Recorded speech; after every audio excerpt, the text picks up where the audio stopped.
कई दिनों से तनु अपने बेटे अभय को कुछ बेचैन सा देख रही थी। वह समझ नहीं पा रही थी कि अपनी छोटी से छोटी बात माँ को बताने वाला अभय अपनी परेशानी के बारे में कुछ बता क्यों नहीं रहा है। उसे खुद बेटे से पूछना कुछ ठीक नहीं लगा। आजकल बच्चे कुछ अजीब मूड के हो गए हैं, अधिक पूछताछ या दखलंदाजी से चिढ़ जाते हैं। वह चुप रही। तनु को किचन संभालते हुए रात के 11 बज चुके थे। वह मुंह हाथ धोने के लिए बाथरूम में घुस गई। वापसी में मुंह पोंछते पोंछते तनु ने अपने कमरे के सामने से गुजरते हुए अंदर झांक कर देखा तो वह किसी से फोन पर बात कर रहा था। वह एक पल को रुककर फोन पर हो रहे वार्तालाप को सुनने लगी। तुम अगर तैयार हो तो हम कोर्ट मैरिज कर सकते हैं। नहीं मानते न सही। नहीं, अभी मैंने अपनी मम्मी पापा से बात नहीं की है। उनको अभी से बता के क्या करूं? पहले तुम्हारे घर वाले तो मान जाएं। रोना बंद करो यार, उपाय सोचो। मेरे पास तो उपाय है, तुम्हें पहले ही बता चुका हूँ। तनु यह सब सुनने के बाद दबे पांव अपने कमरे की ओर बढ़ जाती है। पूरी रात बिस्तर पर करवटें बदलते गुजरी। अभय की बेचैनी का कारण उसकी समझ में आ चुका था।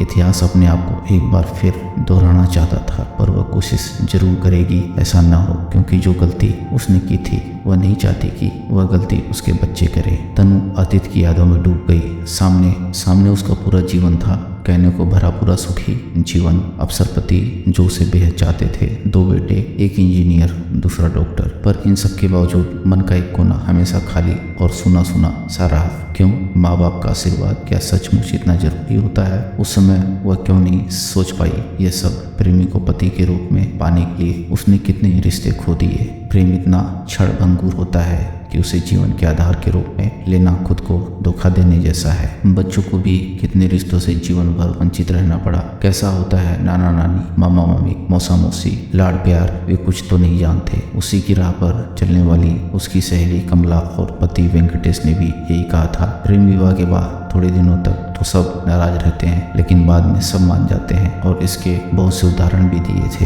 पर कोई माना पिछले साल पिताजी के गुजरने पर उसने इस दुख की घड़ी में सोचा कि माँ से मिल आती हूँ। वेंकटेश ने एक बार उसे समझाने की कोशिश की, तनु अपमानित होना चाहती हो तो जाओ, अगर उन्हें माफ करना होता तो अब तक कर चुके होते। 26 साल पहले अभय के जन्म के समय भी तुम कोशिश करके देख चुकी हो, पर अब तो बाबा भी नहीं रहे। तनु ने कहा था पहले फोन कर लो तब जाना, मैं तुम्हें रोकूंगा नहीं। तनुश्री ने फोन किया।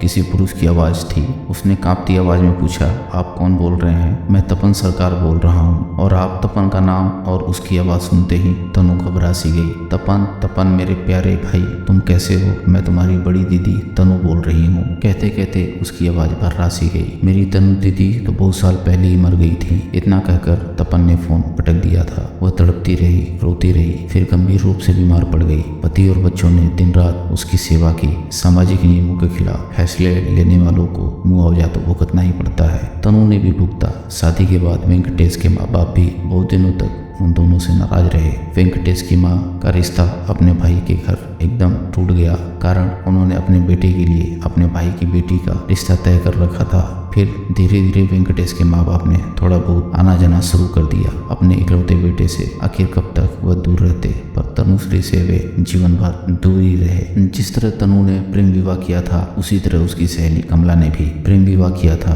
तनु की कोर्ट मैरिज के 4 दिन पहले कमला और रमेश ने भी कोर्ट मैरिज कर ली थी। उन चारों ने जो कुछ सोचा था नहीं हुआ। दिनों से महीनों से साल दर साल गुजरते गए। दोनों के माँ बाप टस से मस नहीं हुए। उस तनाव में कमला चिड़चिड़ी हो गई। रमेश से उससे आए दिन झगड़े होने लगे थे। कई बार तनु और वेंकटेश ने भी उन्हें समझा बुझा कर सामान्य किया था। रमेश पांडे दलित परिवार का था और कमला अग्रवाल परिवार की। उसके पिताजी कपड़े के थोक व्यापारी थे। समाज और बाजार में उनकी बहुत इज्जत थी। परिवार पुरातन पत्ती था, उस हिसाब से कमला कुछ ज्यादा ही आजाद किस्म की थी। एक दिन प्रेमांत कमला रायगढ़ से गाड़ी पकड़कर चुपचाप नागपुर रमेश के पास पहुंच गई। रमेश की अभी नागपुर में नई नौकरी लगी थी। वह कमला को इस तरह से आया देख हैरान रह गया। रमेश बहुत समझदार लड़का था। वह ऐसा कोई कदम उठाना नहीं चाहता था, पर कमला घर से पांव बाहर निकालकर एक भूल कर चुकी थी। अब अगर वह साथ न देता तो बेईमान कहलाता और कमला का जीवन बर्बाद हो जाता। अनिच्छा से ही सही रमेश को कमला से शादी करनी पड़ी। फिर जीवन भर कमला के माँ बाप ने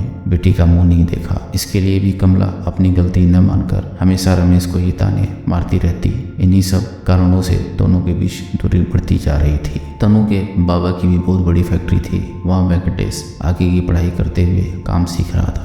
भिलाई में जब कारखाना बनना शुरू हुआ, वेंकटेश ने भी नौकरी के लिए आवेदन कर दिया। नौकरी लगते ही दोनों ने भागकर शादी कर ली और भिलाई चले गए। बस उसके बाद वहाँ का दाना पानी तनु के भाग्य में नहीं रहा। सालों साल माँ बाप से मिलने की उम्मीद लगाए हुए अवसाद से घिरती गई। जीवन जैसे एक मशीन बनकर रह गया। वो हमेशा कुछ न कर पाने की व्यथा के साथ जीती रही। शादी के बाद कुछ महीने इस उम्मीद में गुजरे कि आज नहीं तो कल सब ठीक हो जाएगा। जब अभय पेट में आया तो 9 महीने वह हर दूसरे दिन माँ को पत्र लिखती रही। अभय के पैदा होने पर उसने क्षमा मांगते हुए माँ के पास आने की इजाजत मांगी। तनु ने सोचा था कि बच्चे के मुंह में उसके माँ बाप उसे अवश्य माफ कर देंगे। कुछ ही दिन बाद उसके भेजे गए सारे पत्र ज्यों के त्यों बंद उसी के पास वापस आ गए। वेंकटेश अपने पुराने दोस्तों से वहाँ का हालचाल पूछकर तनु को बताता रहता। एक एक कर दोनों भाइयों और बहन की शादी हुई, पर उसे किसी ने याद नहीं किया। बड़े भाई की नई फैक्ट्री का उद्घाटन हुआ। पापा ने वही हिंद मोटर कस्बे में तीनों बच्चों को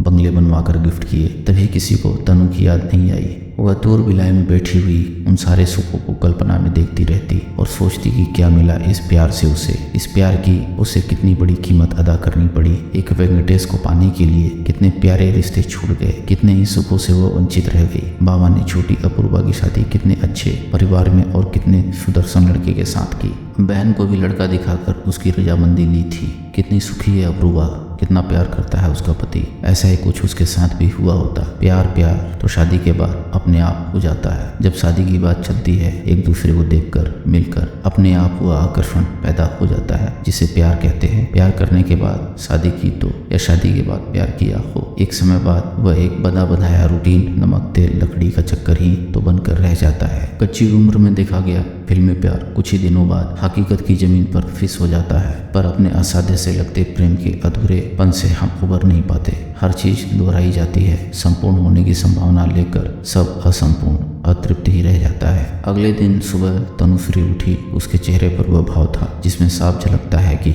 जैसे कोई फैसला सोच समझकर लिया गया है। तनु ने उस लड़की से मिलने का फैसला कर लिया। उसे अभय की इस शादी पर कोई एतराज नहीं था। उसे पता है कि अभय बहुत समझदार है, उसका चुनाव गलत नहीं होगा। अभय भी वेंकटेश की तरह परिपक्व समझ रखता है, पर कहीं वह लड़की उसकी तरह फिल्मों के रोमानी संसार में न उड़ रही हो। वह नहीं चाहती थी कि जो कुछ जीवन में उसने खोया उसकी बहू भी जीवन भर उस तनाव में जिए। अभय ने माँ से काव्य को मिलवा दिया।